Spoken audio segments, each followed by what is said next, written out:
नमस्कार मंडळी, पुन्हा एकदा आपल्या चॅनलमध्ये खूप सारं स्वागत. ब्लॉग खूप दिवसानंतर आलेला आहे आणि ब्लॉग का येत नव्हते हे सर्व तुम्हाला आजच्या व्हिडिओमध्ये मी सांगणार आहे. त्यामुळे व्हिडिओ शेवटपर्यंत बघा, व्हिडिओला लाईक करा, चॅनलला सबस्क्राईब करा. आता व्हिडिओमध्ये तुम्हाला दिसत असेल, ही आहे माझी भाऊजाई आणि आम्ही दोघी भाजी नीट करतोय बघा.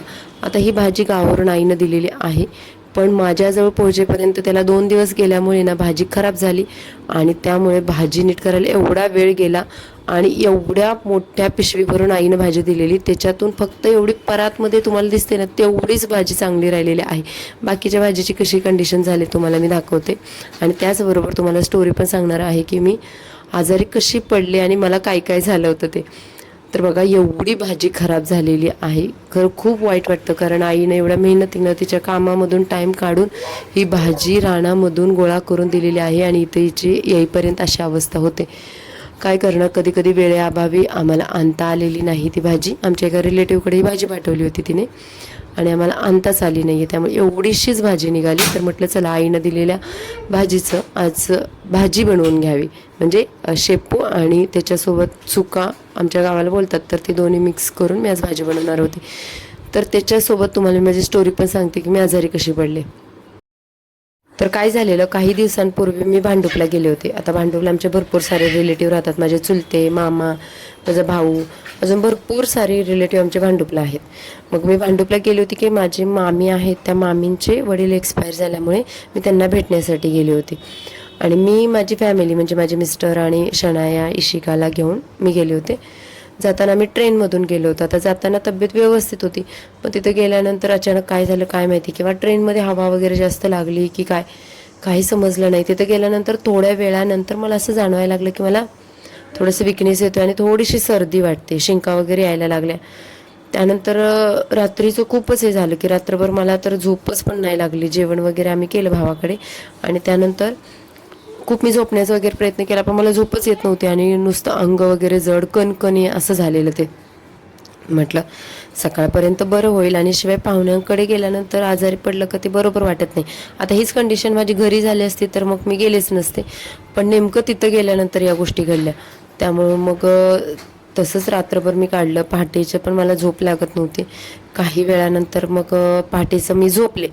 त्यानंतर परत लगेच उठले, आवरावर केली सगळी. त्यानंतर मग मला आमचे जे चुलते आहेत त्यांच्याकडे पण जायचं होतं, म्हणून मग मी भावाकडून चुलत्याकडे जाताना मेडिकल आहे मध्ये, तिथे मी गोळी वगैरे घेतली, टॅबलेट एक, आणि मग आमच्या चुलत्यांकडेच्या घरी गेले.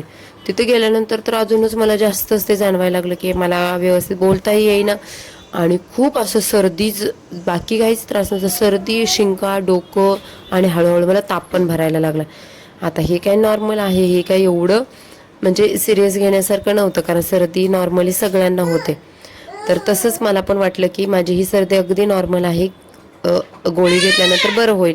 मी काही वेळानंतर मग माझा त्या दिवशी उपवास पण होता आणि काही वेळानंतर मग मी खिचडी वगैरे पण खाण्याचा प्रयत्न केला, पण माझ्या चुलती आहेत ना आमची काकी, तिने खिचडी बनवली होती, पण मला खिचडी पण जाईन अशी झाली. मी थोडीशी खाल्ली आणि पहिल्यांदा मी उष्ट ठेवलं ते ताट, नको म्हटलं, मला असं अक्षरशः असं वाटते की मला उलटी येईल.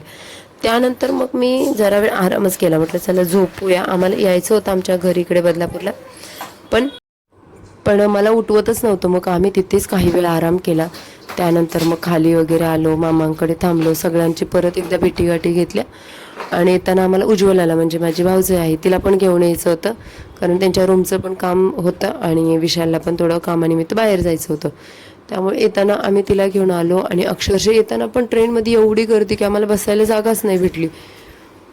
रविवार असून सुद्धा एवढी गर्दी, म्हटलं बापरे. त्यानंतर मग थोडंफार एका ताईने वगैरे ॲडजस्ट करून आम्हाला जागा दिली आणि येईपर्यंत माझी अवस्था इतकी बिकट झाली की वाटत होतं की इथेच झोपावं अक्षरशः.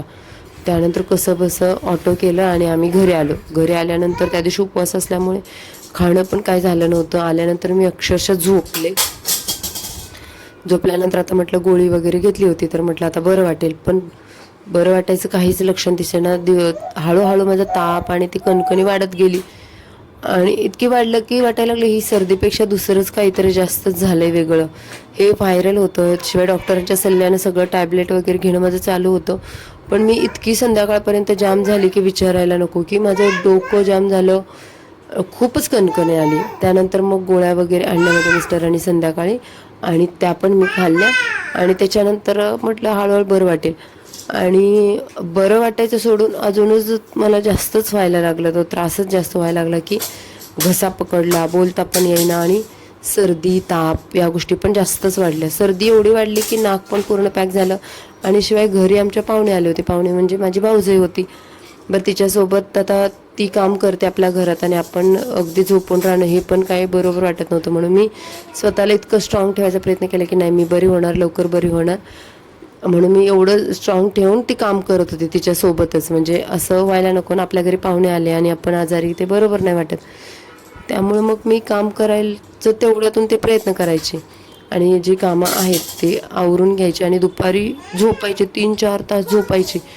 मग असं वाटायला लागलं की आणि दुपारची मला नेमकी थंडी भरायची, ताप पण यायचा. मग वाटायला लागलं की आता खरं ब्लड टेस्ट वगैरे करणं गरजेचं आहे. कारण हे सर्दीचं जरी असेल तर 4-5 दिवस झाले तरी मला बरंच वाटेना, काहीच कमी पण येईना आणि लक्षणं पण वेगळी दिसायला लागली. वाटलं प्लेटलेट्स वगैरे कमी झाले आहेत की नेमकं काय झालं आता हे ब्लड टेस्टशिवाय कळणार नाही आहे. मग त्यानंतर मग ब्लड टेस्ट वगैरे केल्या, मलेरियाची टेस्ट केली. कारण भरपूर सारे मच्छर वगैरे असतात, इकडे तिकडे आपण जातो, कधी मच्छर चावून गेलेलं समजत नाही आहे.